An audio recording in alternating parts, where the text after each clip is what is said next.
I mean, that's really what it is. When you watch those Comedy Central roasts and they go all the way back to the Friars Club and stuff like that, you didn't do that because you disliked the person. You did it because you were celebrating their achievements or their life as a whole. And you do that by in our comedic way of doing that is to insult.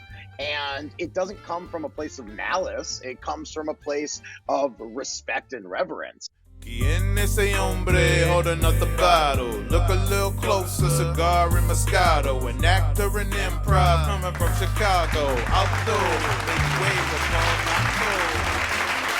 Hello, my friend. How are you, Alex? I'm great. How are you today? I'm doing well. You know, it's a little early for me because I'm in Las Vegas, but other than that, it is perfect.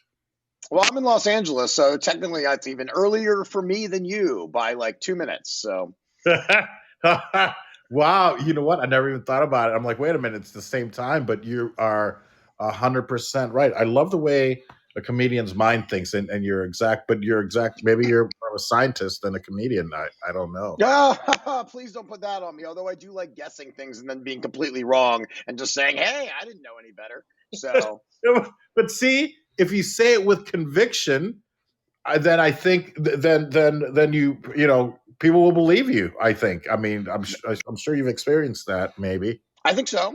Yeah. I love it. Let me send out some invites. Broadcast to the world. Yay! Oh my God! Look at that background. Look at everything. Oh yeah.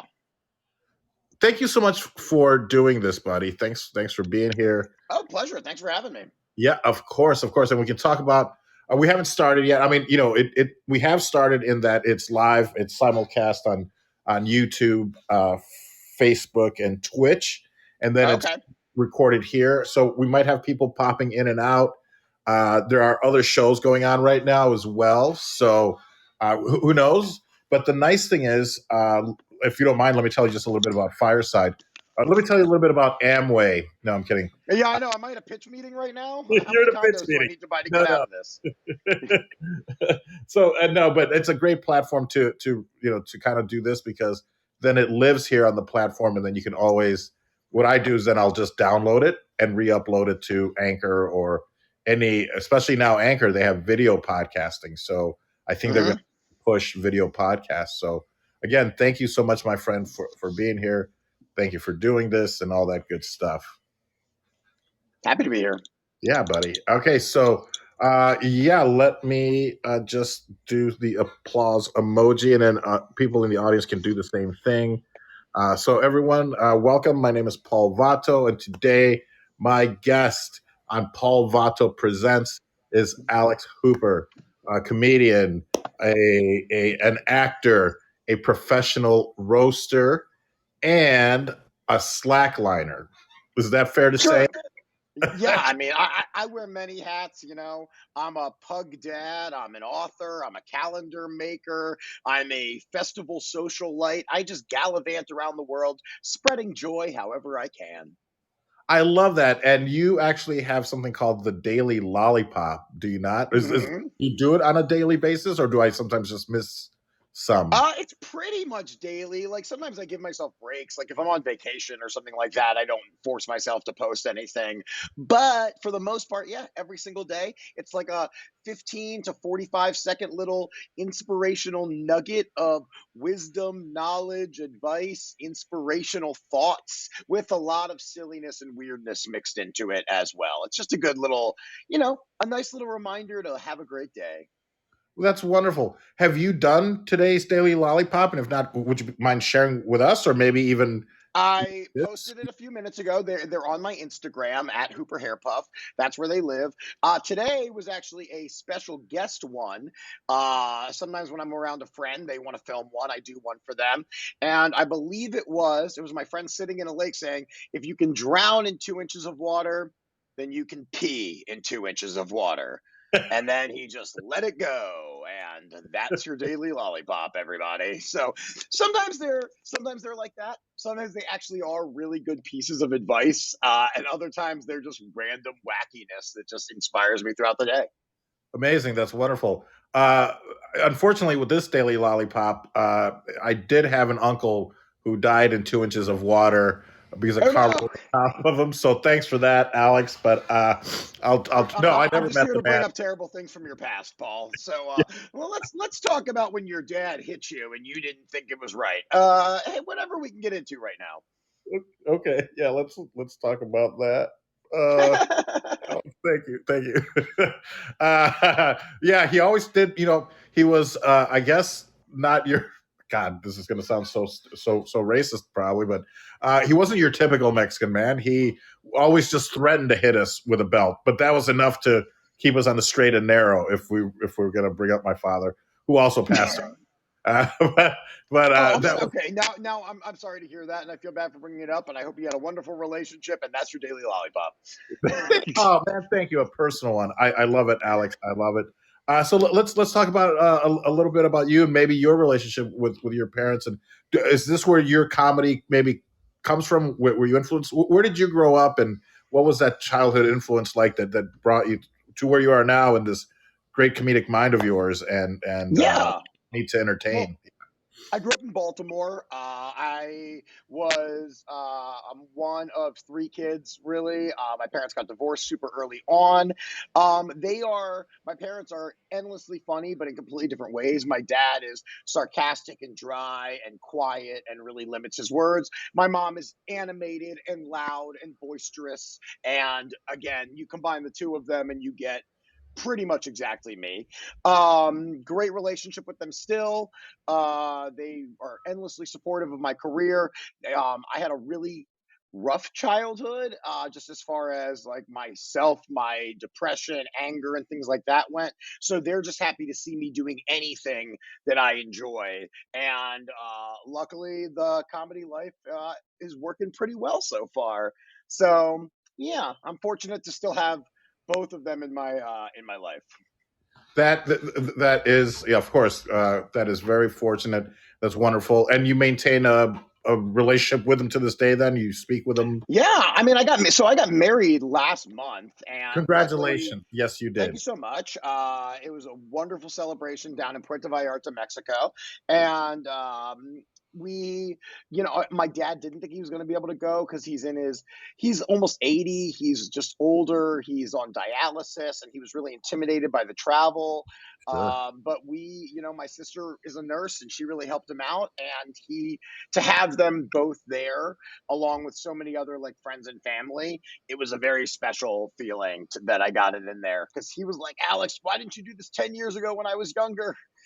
You know, You're like because she wasn't around, or was she? How long have you known this couple? she actually was around. We've been together like 15 years, but I was in no place to actually like make it official. I was still very much figuring myself out, let alone including another person into it.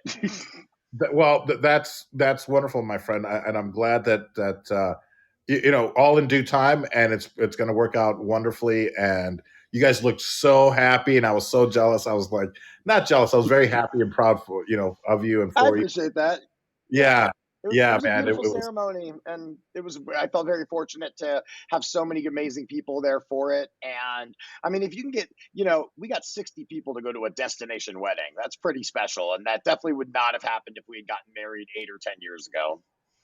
No, of course, and that is a big ask. I think there's a whole Curb Your Enthusiasm episode or a series of shows about destination weddings. But I mean, Puerto Vallarta, it's so easy for us on the West Coast to get there. So I'm Oh sure it yeah. was amazing, the resort. And do people recognize you? Because you've gotten so much notoriety. And I guess maybe that's a silly question of being like recognized in Mexico. But No, I do though. I did get recognized in Mexico a few times, randomly by like people at the hotel, and Mhm. it's really funny because like they always mean the best, but sometimes people will know me and they just assume that other people know me. So I had this woman like talking to me, and then she came back. She's like, "Oh my God, I know where I know you from. America's Got Talent. You're that comedian." I was like, "Oh yeah." She's like, "Hang on, I gotta get my family. They're gonna love meeting you." She Okay. runs over, gets her entire family. None of them know who I am. Not a single person. So I'm just standing there, and she's like, "You don't know who this is?" And I'm like, "Miss, this is embarrassing for both of us at this point. Like, thank you for, the attention, but also, like, I'm on vacation. I don't need to meet your family. Especially when they have no idea who I am. I mean, that. Right. Oh my goodness, that's that. You know what? That's so. Of course, and then I'm sure later on they'll be the first ones to go after they see your performance and start following you. They'll be like, oh, and we met him in Mexico and we chatted with him and we had this great time. So Oh, I'm, of course, yeah, yeah. Which, of course, of hey, course. that's how it all starts. I'm always glad when somebody recognizes me out there on the street, as long as they're cool about it, which most people are. So yeah, it was bizarre to be in Mexico and still having that happen, though. Amazing, amazing. That no, that's wonderful, and it just speaks to the power of both social media, because maybe she didn't even see it when it first aired, but it pops up in my feed every now and then, and it's brilliant. Do you want to talk a little bit about AGT and I maybe can. process how you got on there, and then like did they know what they must know what you're going to do, maybe, but maybe the judges don't, and I don't Correct. know. Yeah. So I was basically scouted with a bunch of other comedians to go to do a roast for the judges, and I just showed them a way that I wanted to do it that I thought would be silly and not so mean spirited. And so the producers know exactly what I'm going to do. You can't. You have to get every joke approved, every outfit choice, every single little movement you're going to do has to be approved in advance. The judges do not know what is coming through. They just know Alex Hooper comedy. Okay. Okay, what's this guy gonna do? Tell some jokes. They didn't know that I was about to light them on fire and pour gasoline in that theater. And it's brilliant because it's taking these people down a notch, I think, and maybe we can talk about this. I mean, maybe that's the basis of roasting, but a lot of times we do it to ourselves and we're friends and you know what you're getting into, but they don't know what they're getting into, and God forbid anybody would do that to them, because they hold the power to advance you or do all that. And it was great to see Simon actually laugh, because it was hilarious that even what you said about him.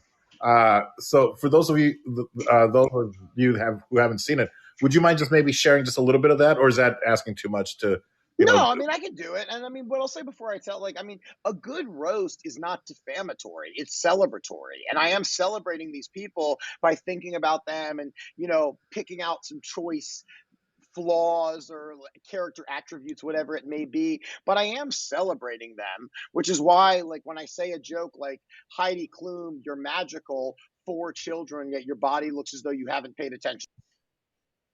That people got mad at me for that all over the internet. They're like, you can't make fun of a way a mother parents her children. And I'm like, that's not what that joke is about. Like, it starts with you are magical. Like, that's what you want a roast to be. You want to lift them up before you tear them down, because we're poking fun at ourselves and the things around us. And if you can't laugh at yourself, what are you doing? Especially if you're a famous billionaire. Like, if anyone needs to be able to laugh at themselves, it is the people that have been pampered their entire lives. They have everything handed to them on a plate. They've figured it out. Take a joke. Yes, yeah, amazing. And I love what you said. It's not how do you say that? It's not Defamatory? Yeah. defamatory, but rather celebratory. And that is brilliant. That is so wonderful. Because I've never thought of it that way. And I knew that it wasn't defamatory, but I didn't realize how celebratory it was, because, yes, you've taken the time to think of me and then figure something out that you can make fun of me. Or maybe in Comedy Central roast, and I'd like to find out about that. I wouldn't doubt also that you've helped another person write something about you. Maybe, I don't know if this is Sure. true, or if it works that way. But you're right. You're thinking of me, and you're taking the time to put my name in your mouth. So that's wonderful. Yeah, I mean, that's really what it is. When you watch those Comedy Central roasts and they go all the way back to the Friars Club and stuff like that, you didn't do that because you disliked the person. You did it because you were celebrating their achievements or their life as a whole. And you do that by in our comedic way of doing that is to insult. And it doesn't come from a place of malice. It comes from a place of respect and reverence. And when I do have to think about, I mean, I spent so much time researching Tyra Banks And I don't want to do that with my time. That's not what I want. I don't want to be watching clips of Tyra in the middle of her daytime talk show. I want to go out and play tennis or something like that. But I'm thinking about you enough to say, hey, I see you. And now let me make a joke about it. And if they can't take, I mean, they couldn't take it. That's why that clip did so well. And that's why it kind of like really helped propel me into a different stratosphere.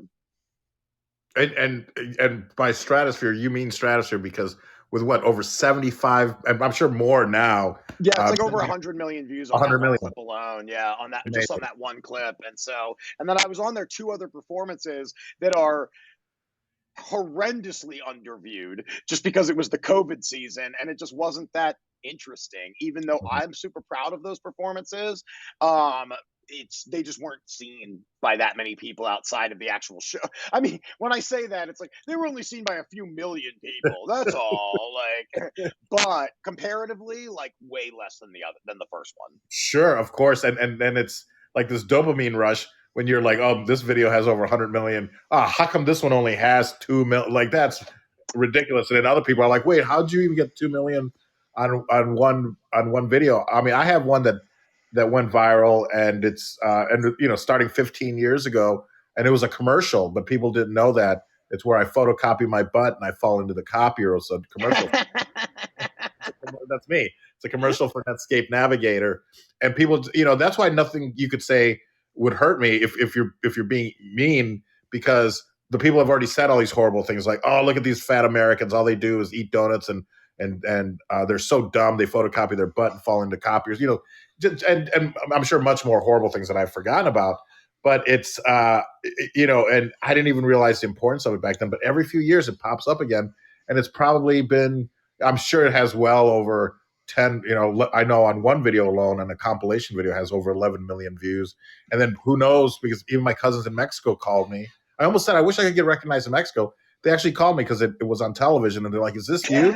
I'm like, yeah. So it's been all over, terrestrial video at the TV, and as well as, streaming. So I get that. And did you put this up on your channel, or is it like on AGT's channel? No, AGT owns all of it. They get all the money, they get all the followers and all that other stuff. Some people actually do take the time to look up who was that guy, but for the most part, they,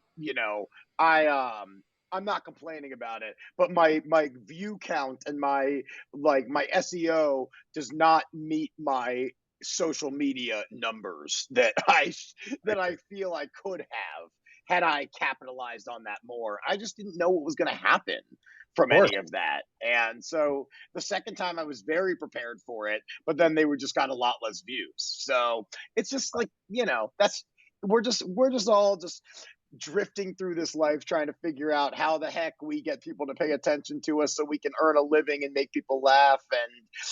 And so far so good, but I just keep on trucking. Keep on trucking. Now, and your YouTube channel, is it Hooper Comedy, or what's your YouTube, so that people Yeah, can? I think it's Alex Super Comedy. I Okay, think that's all right. If they go to Alex, if they go to hoopercomedy.com, I believe that's yeah, where it's all your social media, everything's on there. everything's Yeah, done. easy to And find. folks, if you're just joining us, my guest today is Alex Hooper, and I've put his website in the fortune cookie there, right underneath our faces. Give it a click, and of course, give him a follow. And not now when the show's done, but go and watch his roasts of the AGT judges, and it was like jaw dropping, because when I first saw it, I'm like, okay, because you look familiar, but I wasn't exactly sure who you were. And then I watch it, and I think like any other comedian, you just start cracking up because the audience turns on you and they're booing and you're calling them peasants. You're like, this is exactly like what you probably don't do as an entertainer. I go, but Right. it's brilliant, and they obviously know, like you said, the producers know what's going to happen, but the audience doesn't, and they love you at first, and then you make them turn, and that's such a beautiful thing to watch happen. I mean, Thank you. Yeah, I mean that was a turning point for me as a performer. Like that was literally like surviving that moment and realizing that I could overcome it, that I could actually use it to make me a more resilient human being. That was really a catalyst for me to go, okay, I can do whatever the hell I want. I'm just, you can't hurt me. Industry, powers that be, other comedians, whatever it may be, whoever's trying to drag me down, it's not going to work. I'm sorry. I am living on cloud nine. I have an awesome life that I have spent years building, and I just want to keep figuring out other ways to be funny. Amazing, amazing. I had Bobby Lee tell me once, he was like, well, you haven't lived, and I'm not saying that you bombed because this was by intention. I bombed. That's okay. Bobby said, you ain't lived till you've bombed on stage, and then you realize that, hey, then tomorrow everyone's maybe even forgotten about it, and you go out there and you do it again. But you bombed by intention. I mean, you must have known that that's what was going to happen, Yes and no. I mean, okay. you don't think you're gonna bomb. You think you're gonna win them over and it's gonna go well. I did. I just thought I thought like Howie Mandel's a comedian. I'll start with him. He'll get it, and then the other judges will be like, "Oh, okay, this is like a thing that happens. Fine." Then the audience, whatever the judges are doing, the audience is pretty much doing too. So I just thought I could win them over, and then I didn't, and chaos ensued, and I walked out with my tail between my legs, quite literally. Because you wear a tail on, is it all the time, or was it just for this performance? No, my roasting stuff is like it's like doing a character. Like me on stage doing stand up is very much me, a hyperbolized version of me, but you're getting who Alex Hooper is. My roasting is very much done in this flamboyant, arrogant, like completely unfallible, like beast, whatever it may be. So it's really me putting on these outfits, is me kind of like suiting up in armor and going like, all right, let's go to battle. You can't hurt me. How bad can I hurt you? Amazing. Yeah. Well, yeah. Through love, though. Through love. I'm not actually trying to hurt anybody. It's all in fun. And you've written a book. I mean, people can buy a book about, is it how to roast people, but it's also a few other. My book. Do you happen to have it? And there it is. Look at that, everybody. Roast Yourself to Happiness, a comedian's guide to, to finding joy by embracing your flaws. So what that is it is a 28-day self-help workbook where I teach you how to write roast jokes about yourself so you can take away the judgment from other people that we all feel. Everyone has things that they hate about themselves, whether it be physically, mentally, emotionally, spiritually. And I feel if we can own the parts of us that we hate, that we dislike the most, then we can become stronger people. Because that's literally what happened to me through roasting. And so I just thought, okay, let me take my love of people and inspiring people and trying to help them discover their ultimate self, and my love of joke writing, roasting, comedy, combine them and make a self-help book like nobody ever has. Nobody else is telling you to, write the meanest thing possible about yourself. At least not most of the self-help books that I've read. Maybe a couple here and there. No. Of course, it's quite the opposite. Everyone's like, well, what's the best thing about you? And so I love the road that you've taken, and it works because you're right. We find out what's the worst thing about us, and then either work on that or change it, or I don't know, thrive with it. I don't know. Yeah, exactly. And I think, the people that I've gotten a lot of nice messages about the book, that it really has helped people. It's just about getting over your own self-embarrassment. People are like, oh, I have wrinkles in my forehead. My nose is turned a weird direction. I have a gap between my teeth. I hate my love handles, whatever it may be. We just need to own who we are and celebrate who we are. It doesn't mean we can't make ourselves a better person in the process, and work on ourselves. But whatever you are right now, is also great. So celebrate that within yourself, and then your confidence will end up. And then if you do see somebody, let's say you see somebody staring at you because you don't have a leg, you're just gonna be like, I don't give a shit. It's my life. They can't make me feel a certain way. Only I can make me feel that way. Wonderful. And I would imagine people can find this book on Amazon or through your website. What's the Yep, best place? it's on Amazon. If you have a Kindle, it's super cheap. It's like $6. Otherwise, it's like 20 for the hardback version. The version does have like places to write and things like that in it because it is a workbook. So yeah, but whatever it is, I mean, I think I wanted to write a self help book for people that would never read a self help book. And that would have been like, people in like their early 20s and stuff that they're like, I don't need that shit. That's stupid California, whatever, blah, blah, blah. Like, I don't need to help myself.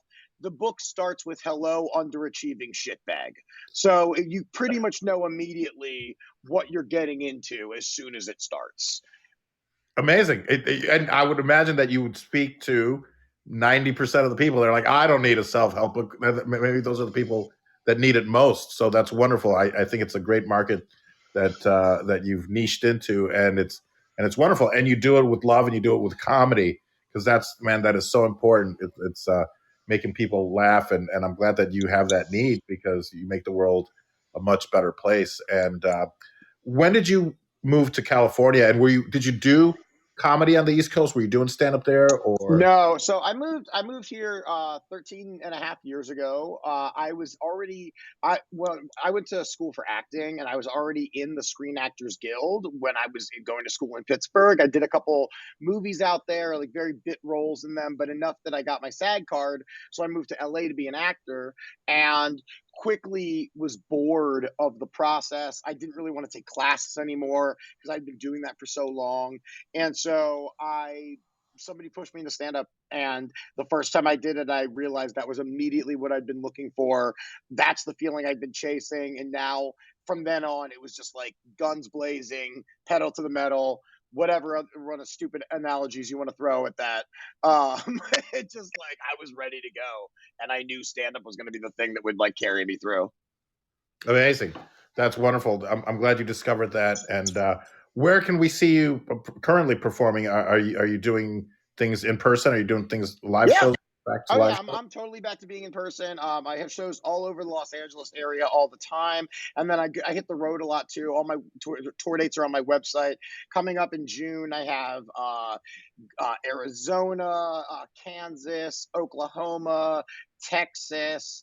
Tampa is coming up sometime in the summer, and I'm always adding more dates to that. I was just in Salt Lake City this past weekend, so I'm on the move.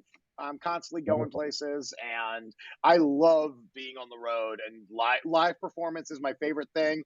I love making little internet videos and doing stuff like this. But when I'm on stage, there's no better feeling in the world when well, if it's going well. If it's not, then it's horrible and awful, and I don't know what I'm doing with my life. But when it is going well, yay! Yay, yay. And I have followed your journey, though, and maybe if it's maybe of self improvement, and it's very inspirational. You're slacklining. Hmm.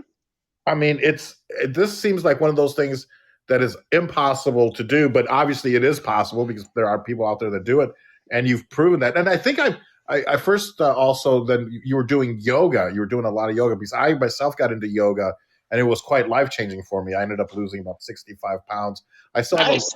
I still have a lot more to go, but it really helped, mentally and physically change me. And so when I saw you doing that, I was also very impressed, because you don't see, as it's like 80% women that do yoga. And even though it was started, well, I say that it was started in Venice Beach and then went to India. but That's we all accurate. know, in India it was predominantly male, but now it's 80% female. So it's great to see you doing yoga, but then to watch your improvement, and I don't know, can you master slacklining? But you I know, think you can. I mean, I think I don't know if you can technically master it, but I will say that like, when I first started doing it, I couldn't stay on the line for more than 2 seconds. And now I've stayed up there for more than 3 hours. And I do have like a flow that I can get into where I do feel like I don't want to say I've mastered it because I can't just do anything I want on there, but I am hitting a state where I am completely relaxed yet fully engaged and focused at the same time. And it helped me in so many ways of just being able to mainly that focus, right? Is my brain is all over the place all the time. I'm constantly thinking of like, okay, what do I have to do today? What shows do I have this week? What projects am I in the middle of? How am I going to bring in money right now? Did I feed my dog? Have I paying attention to my wife? Like every single thing is like kind of hitting you. And slacklining just taught me, look, stare at the tree, don't take your eyes away, focus, and just breathe and give in to this thing. And it was a really beautiful when I really started figuring it out, because I'm not standing on a slack line anymore. Like I become a part of it. So no matter how it moves, sinks, goes up and down, side to side, I'm just with it. And we're all just one thing kind of moving together. And it's so meditative. And just like I have days when I really go, I need to do it today. Like I feel myself like building something up inside of me, whether it's tension or stress. And then I go and put on my headphones, put on some beautiful music, get outside in the park or the beach, get on that line, and everything just melts off of me within a few minutes. Wow, amazing. You definitely need to be a spokesperson for slacklining because you want to do it. And I'm like, I don't think I could ever in a million years. But it's crazy to go from 2 seconds and not being barely able to stay on it to up to 3 hours or more. I'm sure if you had the time. I mean, yeah, the 3 hour one, that was during the pandemic. I didn't get up there with the intention of doing it, but I will tell you this, that hurt. That was pretty painful by the end of it, just because one, you're so engaged the whole time. So most people, they walk around with their shoulders just like this. When you're slacklining, your shoulders are like this because you're constantly like using your arms to balance. So not only your shoulders and your whole body engaged, but then also you're on a 1-inch piece of webbing. So after a couple hours, my feet just started to hurt just from the weight of being on this very small strip of rope, basically. And I felt like my feet were just bruised. And by the time I finally got off of it, I don't know why I did it 3 hours. I just was like, okay, I'll just do that. I was like, okay, I need to not move for like a day. Wow. Wow. That shit was painful in the bottom of my feet. Wow, man. And I'm sure that once you get to an hour or 2 hours, you're like, all right, well, let me go another. Let me see how far I push it. Or did you set out to do it for 3 hours? Or no, that day I have set out to do it for the first time I ever did 2 hours, I did set out to do that. But the 3 hour one, I was just in a groove and I felt really good. And I had a playlist on that was speaking to me. And I was like, I got nothing. It was the middle of pandemic. There was nothing to do. There was nowhere to go. There was no work for me to do that day.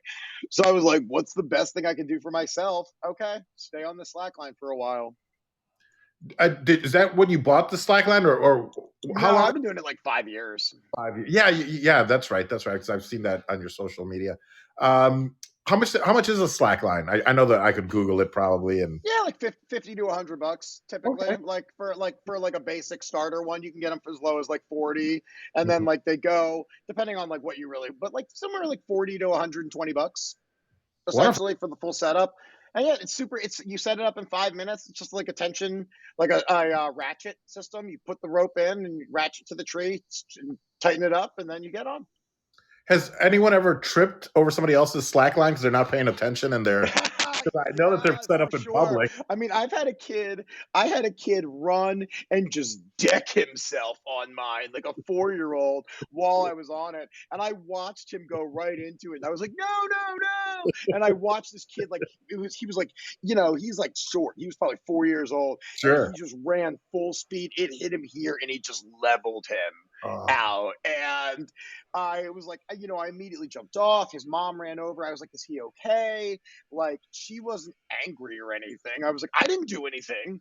I've been standing on this thing for 45 minutes. Your kid just ran into it. Like, so it was, but it's pretty funny to watch that. I'll tell you that much. Sure it was. I'm sure it was. But yeah, it didn't knock you off.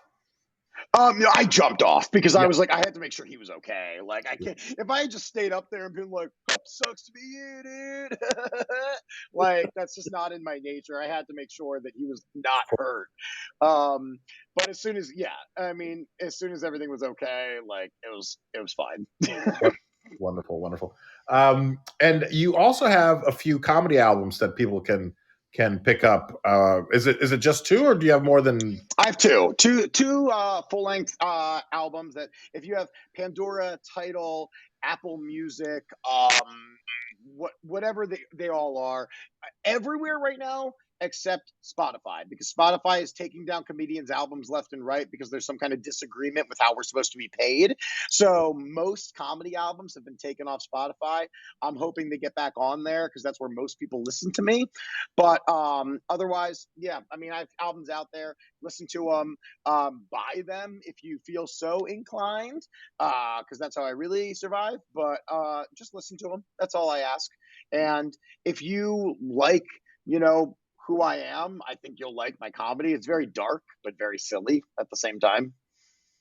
It is, and that's wonderful though because I know I really enjoy it. So yeah, folks, please, anyone that's listening, at least check it out, hit play, but why not buy it as well, and then you can stream it at your leisure at home and wherever in your car, wherever you The may way I be. see it is this: is I do a lot of things for free. Is I do these daily lollipops, and I had a podcast for a very long time that I gave out for free, and I do a lot of things that I'm happy to give away and entertain. Certain things like live shows and like buying an album.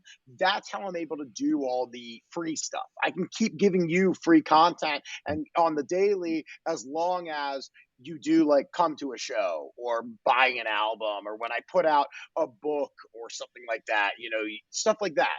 That's what I really want you to focus on. And then, but the daily stuff, I'm happy to just, be a part of your life in any way that I can. That's you're so sweet. That's wonderful. Uh, you also go by, is it Hooper Hair Puff? Is that another? That's all my social media stuff, Hooper Hair Puff. It came around like when I was first joining Twitter, 11 years ago or whatever the heck it was.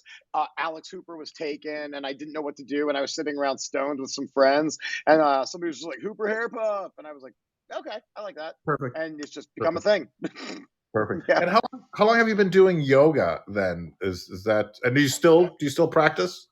I mean, I do certain exercises, but I haven't done the last time I did a class was like 6 months ago, and I barely ever go to them anymore. But I do still do the stretches every single morning, and a lot of that. I just have too many other things that I do, like slacklining, tennis, hiking, whatever else it may be.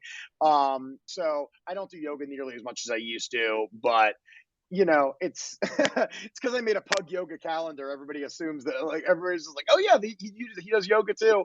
I kind of do, kind of don't, but God, I think, no. but the benefits are there. I'm not. I do love doing it. Of course, yeah, and again, I'm not the kind of guy that I would have in a million years thought like, oh, here I've gotten into yoga, but I even formed a lifestyle brand called Bad Ombre Yoga. That's I great. like, thank you, thank you. I like I'm all puns. about the puns, man. Oh, me too. I love puns, and I get a little upset when people say like, "Well, punnery is like the lowest form of comedy." You're like, so what? It's hilarious. It If it's is a hilarious.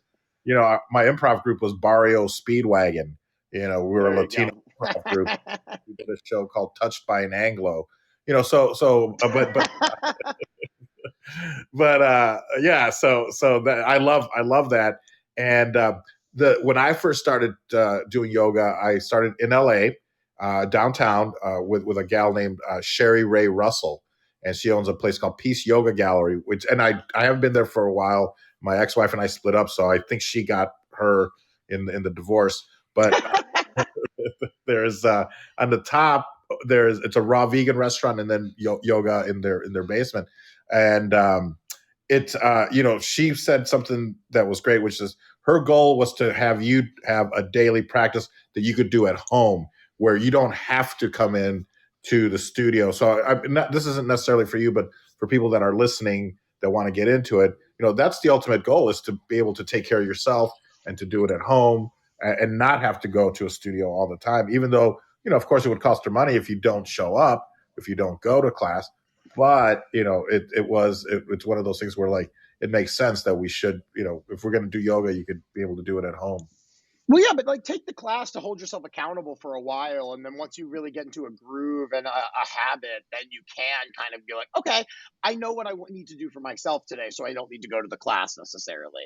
But I do agree with going to those workout classes because even though it's not something that I personally do, like I can motivate myself very easily to go out and exercise, and my exercises don't require a class for the most part. Every once in a while, like my wife does those classes almost every morning, and I'll go with her, and it's just a different environment. When there's other people around, you want to work a little bit harder. You feel really good coming out of there because you're all high-fiving, and there's energy that happens in those rooms. And I think it's important just to whatever you need to do to get yourself flowing and your blood moving, do it, because that's the only way you're gonna have a happy day.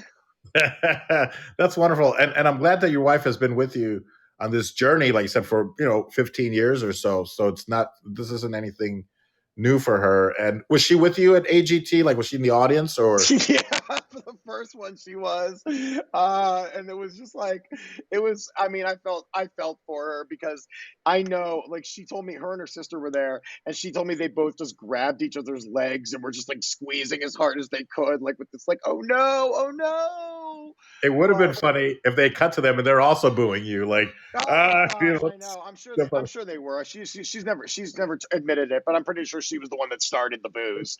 Um, Yeah, yeah. so yeah, it was just, I mean, yeah, she said it was any normal person's worst nightmare, and I was like, great, because that's how it felt. So yay.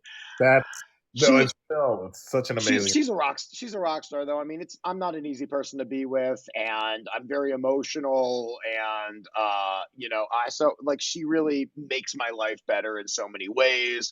She makes all my kimonos that you see me wearing on stage. She is just endlessly supportive of my career and the steps that it takes to really advance in this, because man, it is, yeah, I mean, the entertainment industry, we are asking a lot from people to, especially not just to give us a chance, but to pay us for a talent that is hard to measure. It's very subjective what we're doing, and she just is always helping me. She's like, okay, what do you need to do today to feel good about yourself?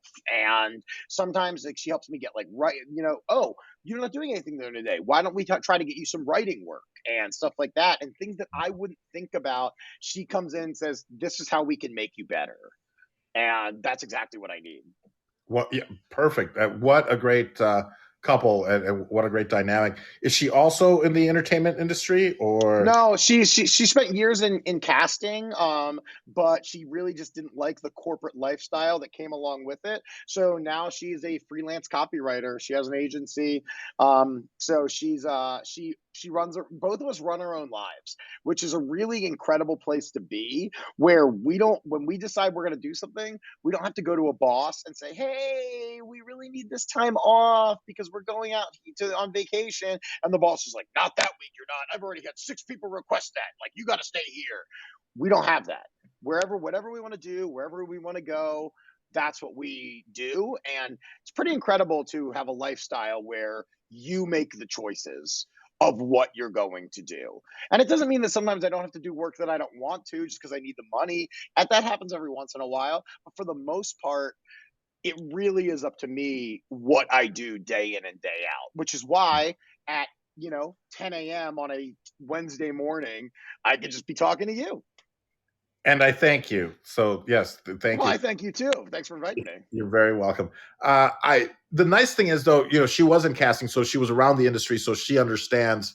I think it's nice to find a partner who at least knows about the industry, because otherwise it could be like, well, what are you doing all day? Why are you talking to Paul at 10 a.m. and then you're working on this or working on that, but you're not working. So it's great to see that you guys are a great fit for each other.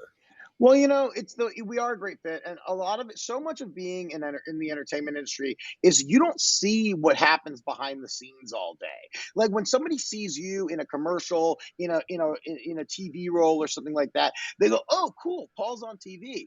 They didn't see the hundreds of auditions you didn't get that you were preparing for, all the emailing that you went back and forth, all the acting classes you took. They didn't see all of these things that went into that one perfect moment when it actually worked out and you got the thing. And that's the hardest part of like figuring out, if you like, now that I am full-time comedian and I don't work any other job, what do I do with myself all day so I can be active but also productive and not just be like, sitting around with my dick in my hand going, what do I do next? And it's really like, that's the hard part of it. And it's the people that figure that out that end up succeeding. 100%. It's that whole plan your work and then work your plan. We are business owners, and I do have a business background. So it for me was a little bit easier to go, well, now that I'm no longer selling ice cream cones like I did in my first business, or cigars, or haircuts. I owned a beauty salon at one point. But now I'm the product, but you got to treat it as such, where it's a business, and you can't just wait around for it to come in. You have to go out there and every day do something, whether it's more training or improv training or comedy or learning how to do stand-up or any of those things, voice training, everything. Yeah. So, I look at it like this is I have to do 5 positive things for myself every single day. So like, this is considered a positive thing. I'm having a conversation on you that is a public conversation. That's 1. I already did some writing this morning. That's 2. I'll probably go, I have a show tonight. That's 3. I'll meditate. That's 4. And I'll probably go slacklining or go on a hike or something like that. That's 5. So like, as long as I can hit 5 every day in some capacity, and they can be, it's up to you what those 5 things are, as long as they are good for you. Like, it's hard for me to go, well, I went to the movies. That's a good thing. Okay, maybe it is, maybe it isn't. But did that really do anything for me, or like for my physical, mental health, or my career? Probably not. So as long as I'm doing things that are good for me, then I count them. And that includes having sex, spending like things like that, like spending time with a friend. If you go meet a friend for coffee that you haven't seen in a while, that is a positive thing for your mental health. So little things like that can all add up, and if I hit my 5 every day, then I always feel good about it. And some days I get like 7, some days I get like 10. It just depends. wonderful. But a minimum of 5 you recommend? Minimum of 5. And the thing, it's not that hard when you really think about what those 5 things could be. It could be helping your child with their math homework. That's personal time that you're getting with your kid, but also that you're helping advance their life. It could be cooking dinner for your family. That could be a thing because you're nourishing people and you're spending time doing a thing. Whatever it needs to be for you, just make it work. But like, think about it and it will balance out.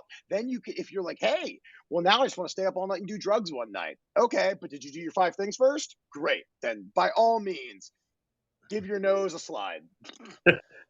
I think we both thought the same thing when you're talking drugs, because I don't think thank you guys. I don't think marijuana even counts anymore as a drug. No, it does not. So yeah.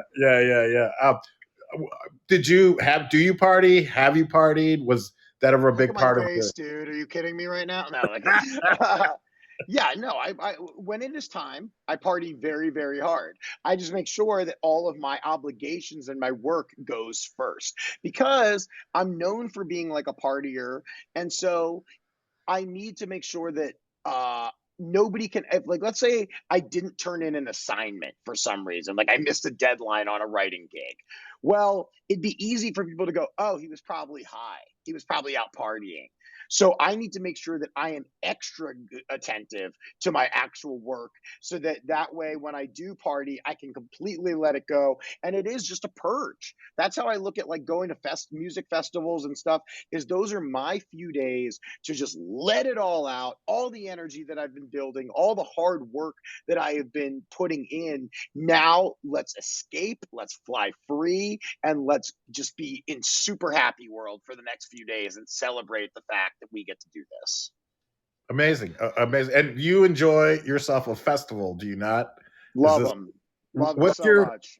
How long have you been doing this? I mean, and do you come to Vegas for like EDC, or is it Burning Man or I've done Burning Man. I've never actually done EDC. Tons of my friends do it, but I go to a ton. Like I've been doing it since like 2011 is when I really started going to festivals, and I do probably anywhere from like 4 to 6 a year.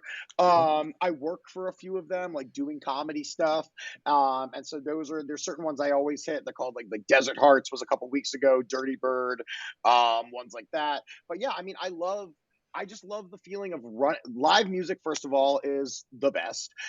It just invigorates your spirit. It opens you up. It's a shared connectivity with fellow humans. But then also just putting on these hilarious and awesome clothes and costumes and just getting to be whoever you want to be and running around meeting so many incredible people and just having fun nonstop. It's the best thing ever. It's I really look at them as vacations, but they're also like vacations for my brain and my body.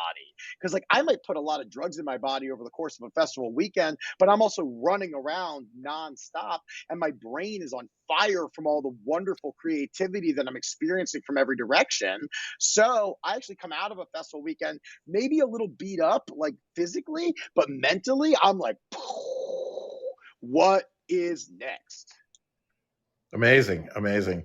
Have you been running around at all? The Netflix is a joke. I think that's going on right now in LA as we It speak. just ended. Oh, it just ended. Okay. I went to a couple of their things. I wasn't like a part of that festival, but I also had like I did a music festival while that was going on, and so I went to a couple of the shows just for fun because my friends were on them and stuff like that. But it was pretty crazy how that takeover that happened in our city, like that Netflix is a joke festival.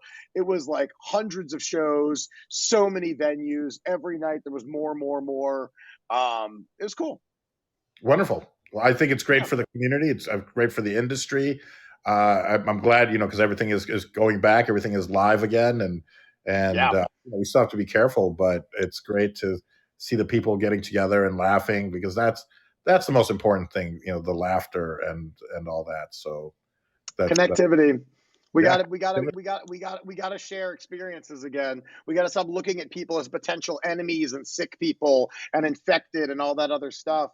And it's not to say don't be careful, obviously, but at the same time, at some point, we have to get back to living some sort of normal life. And like I've been doing that for over a year now. I've been back on the road and back doing stuff. And everyone take your time, but like at some point, like get back out there. Exactly. Good for you. Yep. We have to.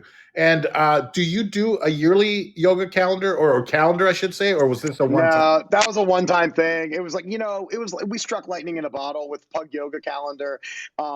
We sold out of it. It got on the Ellen show. She featured it, which was just so bizarre and surreal that I literally made a calendar of my pug and I doing yoga together. And next thing I knew, I'm getting phone calls like, you're on Ellen right now. And I was like, what? It just pour your heart into whatever you want to do.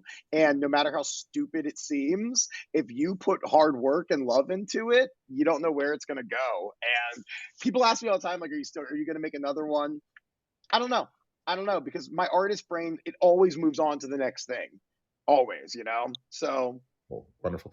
And man, those are some wise words, because I think as people that are heavily influenced and use social media to influence others, so you're always thinking like, what can I do to get views or eyeballs and things like that? But you're right. It comes down to doing what we love. You do it, you put it out there, and it might just go viral. It's not about trying to plan to make it go viral. So that's wonderful advice, Alex. Yeah, just you can't. Other people are going to tell you what they think you should do because it worked for them, but what worked for one person isn't necessarily going to work for the next. So if something's not making you happy, you have no obligation to keep doing it. Follow what gives you joy, and other people will follow along the way. And that's what I've learned time and time again: is just do whatever the hell you want to do, and as long as you do it from a place of positivity, then it will work in some capacity. Wonderful. Now, and if somebody wants to hire you for an event, whether it's corporate or bring you out to their comedy club, do you have a manager, or do you have agents, or do you do a lot of your own? Comedy stuff is all on me. You go direct hoopercomedy.com. You can email me directly through my website. But I do have like agents and managers for like acting stuff and voiceover, but they don't handle my comedy at all. So the comedy stuff is all on me. And so if you do want to hire me for something like that, and I've done all of that. I've done, obviously comedy clubs, private events, birthday parties, corporate roasts, all that stuff, hosting events for your company parties and things. I've done that kind of stuff. All of that can be handled through my website, hoopercomedy.com. Hooper Comedy. Who does your voiceover? That's amazing. Whoa, I know, right? Whoa, who knows where we're going with this? Awesome. So what's next for Alex Hooper? That's the hardest question in the world, isn't it? Sorry. What is next? Because I literally just put out like a song and a music video with a DJ friend of mine.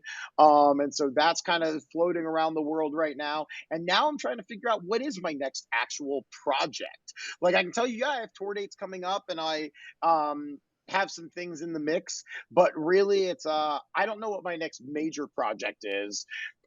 Just I literally just had a couple things come out. I just had a new album, just had the song. So now I'm like, ooh, well, now I'm kind of back at square one. What's next? What is next? And honestly, Paul, I don't know yet. But Okay. whatever it is, I guarantee you won't see it coming. But we'll be a part of it somehow. I Yeah. really, Oh, definitely. Yeah, for sure. that's amazing. That's wonderful. What's this song? And I think I got the right one. Is it Sasha? Is that You is did, that... yeah. No, you picked the right one in the Okay. promo. Yeah, my friend Sasha Robati, he's a great DJ and music producer, does tons of festivals. I told him about a song idea I had, and he's like, great, let's make it. And sure enough, it's been making its way around festivals. It got dropped at Coachella by a DJ, which is such a surreal feeling to me. Like I was in Mexico, and I suddenly got a clip of like my voice like penetrating through Coachella, which was so cool. But yeah, just a song called I'm Having Fun. And it's about everyone's had a freak out moment when they've been on drugs at a festival or a club or something like that. And it's about that moment when you go, oh my God, am I being completely irresponsible right now? Is everything falling apart in my life? Did I take care of all my things? Oh, whatever, who cares? I'm having a good time anyway. So yeah, I mean the song's only been out for 2 weeks. The music video's only been out for a week. So I'm very happy with how it went. Just another thing I've never done before. I've never made a song. I don't know what I'm doing, but luckily my friends do. And so they just gave me a little bit of direction, and then now we have a song. That's pretty cool. I haven't seen the video, so I'm gonna have to find it. But Just go to my Instagram. I posted it like a week ago today, I believe it came out last Wednesday.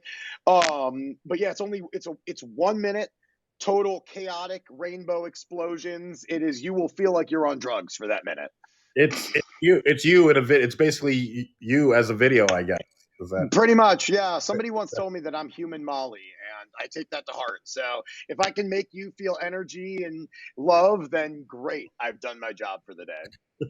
Human Molly.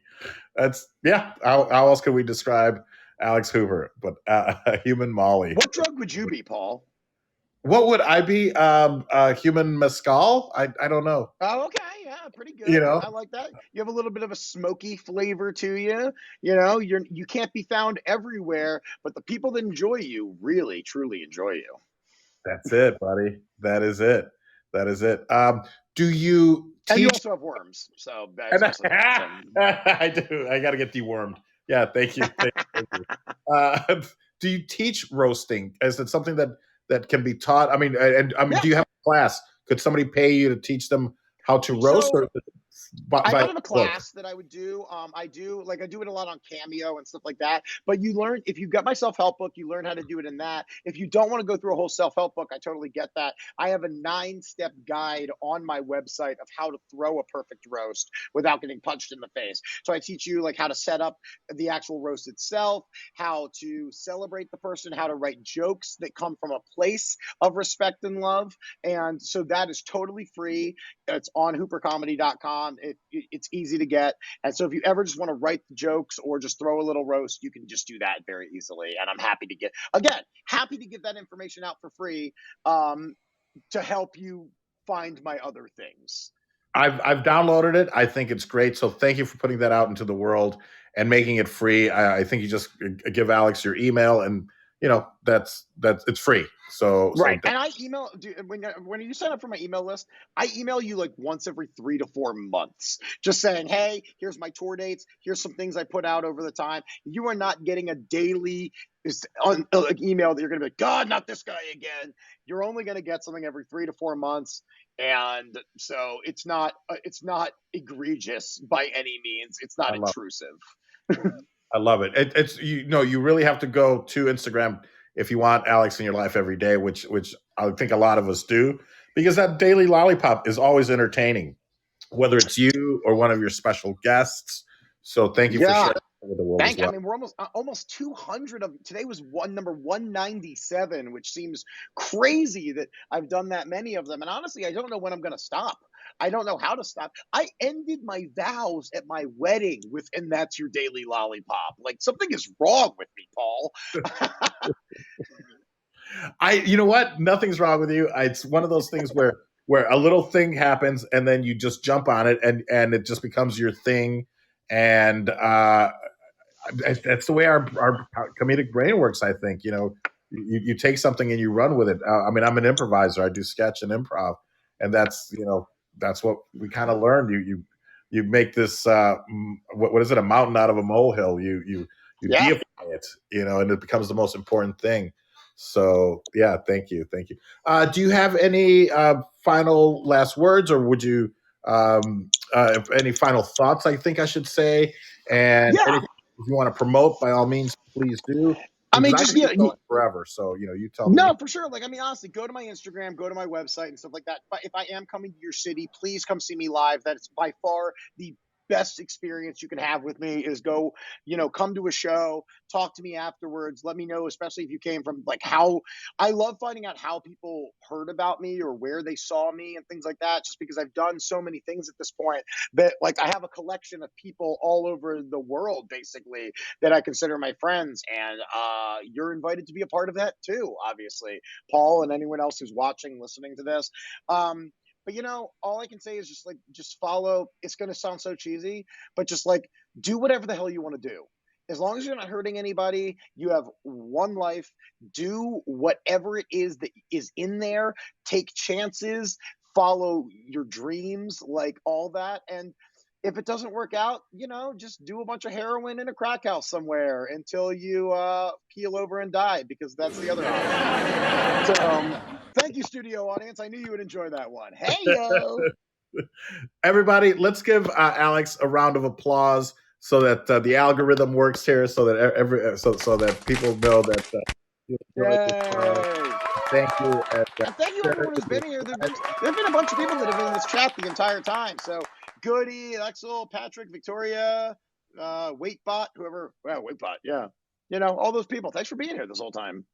Yeah, thank you. Because it is early, or it's the middle of the day for some people, and they're actually at work. So for those of you that joined us, thank you. But Alex, just so you know, this show lives here on the platform, so people can come. We get a lot of replays.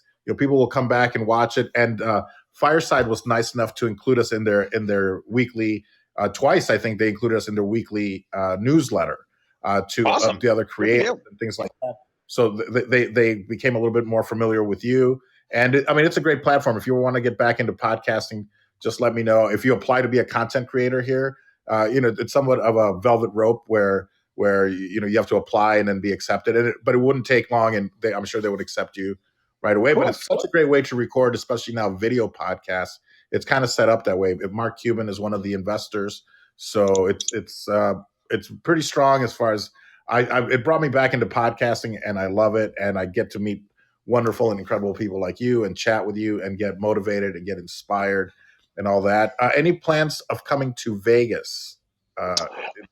I'm working on that right now. A bunch of people have requested me there, so I'm trying to. Breaking into the Vegas clubs is very difficult. They're very insular in the way that they work. They use the same people again and again. But I'm working on breaking into Vegas because I love playing out there, and I love being out there. So it'll happen for sure. Well, if I can help in any way, I'm friends with Joaquin, who owns the L.A. Comedy Club, even though it's in Vegas at the Stratosphere. Yeah, I know that club. Yeah.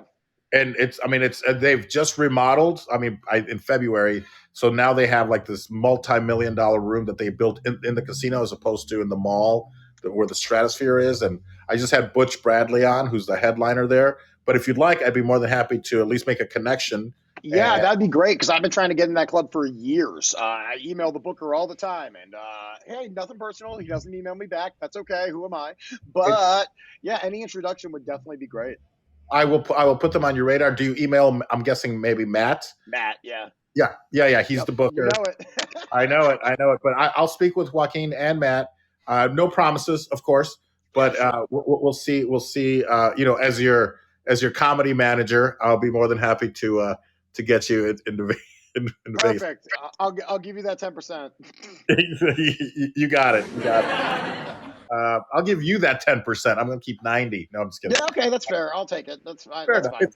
fine. I'm not confrontational in that respect. Oh, I love it. All right, 50. That's fine.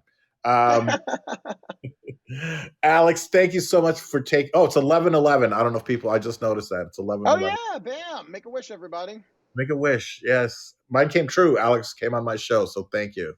Oh, mine came true too, because I finally got to meet one of my Twitter heroes. So there you go. Alvato. Thank you. Twitter friends, now real life friends. Now we're real life friends. Yes. So, Alex and everyone that was here, thank you so much again for taking the time to be here. And I hope we can do this again. If anytime you want to promote something, I'd love to have you on. But or if you just want to come on and chat, whatever, an hour, 2 hours. We could Joe Rogan it, go 4 hours, whatever. Damn, yeah, right. En ese hombre holding up the bottle. Look a little closer, cigar and Moscato. An actor in improv coming from Chicago. Outdoor, make way for Paul Vato.